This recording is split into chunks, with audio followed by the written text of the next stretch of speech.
Les hommes d'Olivier Dalloglio abordent la rencontre de ce week-end après une victoire obtenue au forceps face à Montpellier. Mais les Verts ont pris l'essentiel dans une course au maintien effrénée. Mais que peut espérer l'ASS face au Stade Rennais? C'est parti pour l'avant-match de Peuple Vert.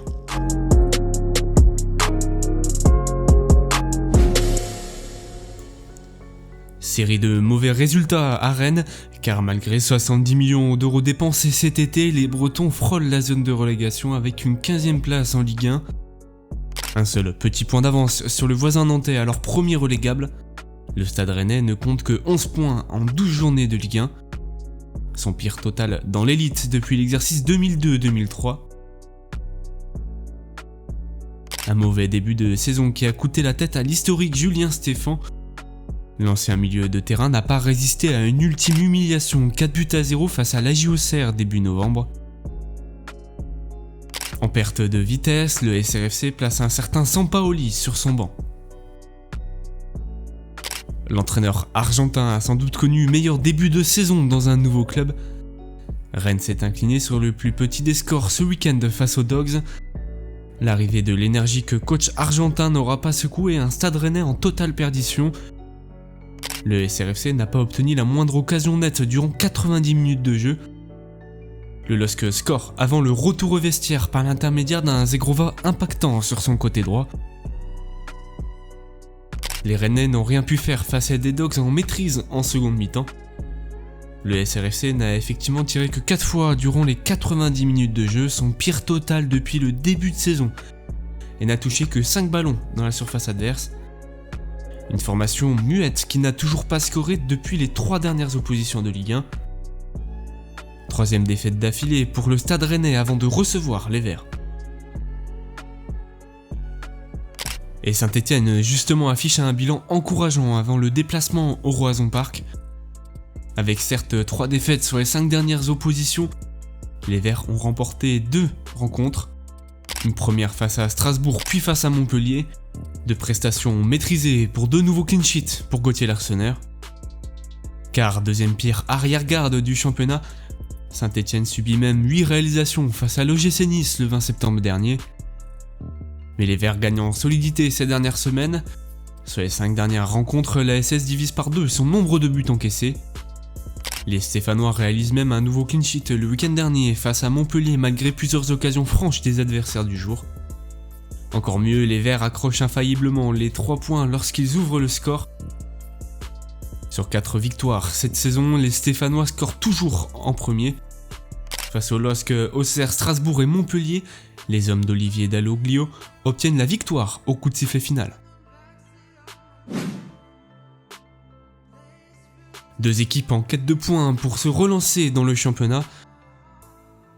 Un Stade Rennais 15e qui, bien loin de ses objectifs, prétend à bien mieux que le bas de tableau de Ligue 1. Les Bretons pourraient se détacher de la zone de relégation en cas de victoire ce week-end face à Saint-Etienne. Avec seulement 11 points au compteur, le Stade Rennais n'est qu'à 2 petites unités de Strasbourg, alors 11e du championnat. Les Bretons sont en quête d'une série de résultats avec le déplacement à Nantes puis la réception d'Angers par la suite. Et puis Saint-Etienne doit poursuivre ses efforts après la victoire sur le plus petit des scores face au MHSC. 3 points qui ont permis de prendre de l'avance sur la zone de relégation. Mais un maintien se joue sur la durée.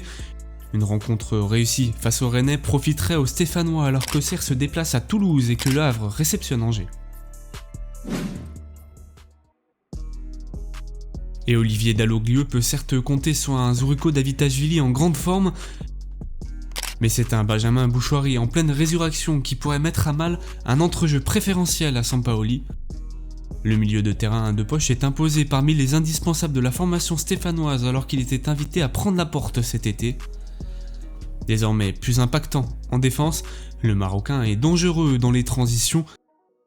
Benjamin Bouchoirie a inscrit son second but personnel sous la tunique verte face à Montpellier, 1 an et demi après sa dernière réalisation. Mais les Stéphanois devront se méfier d'un effectif complet malgré une 15e place en Ligue 1.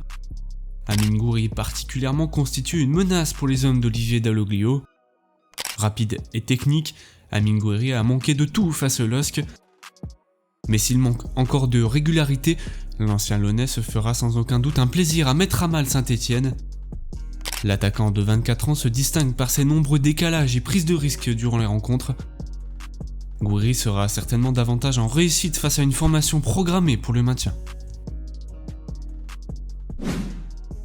Olivier Dalloglio devra composer avec plusieurs absences ce samedi, dont une surprise qu'il aurait aimé se passer.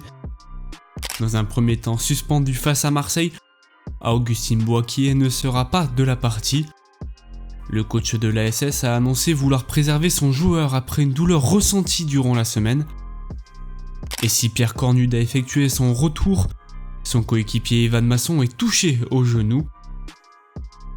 Saint-Etienne se rendra au Roazhon Park également sans Michael Nadé, victime d'une entorse au genou. Et puis titulaire ce dimanche face au LOSC, Halidou Saïdou ne devrait pas être de la partie ce week-end.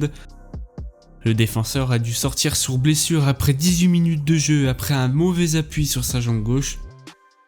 Les examens ont confirmé une rupture du ligament croisé. En revanche, Adrien Truffert, suspendu lors de la dernière journée de Ligue 1, fait son retour dans le groupe.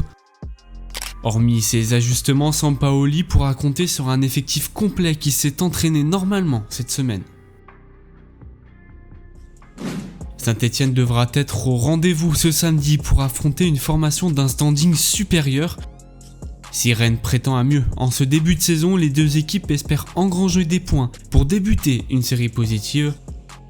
Sous Sampaoli, les Bretons pourraient se montrer plus avenants sur le plan offensif. À Saint-Etienne de poursuivre son élan de solidité.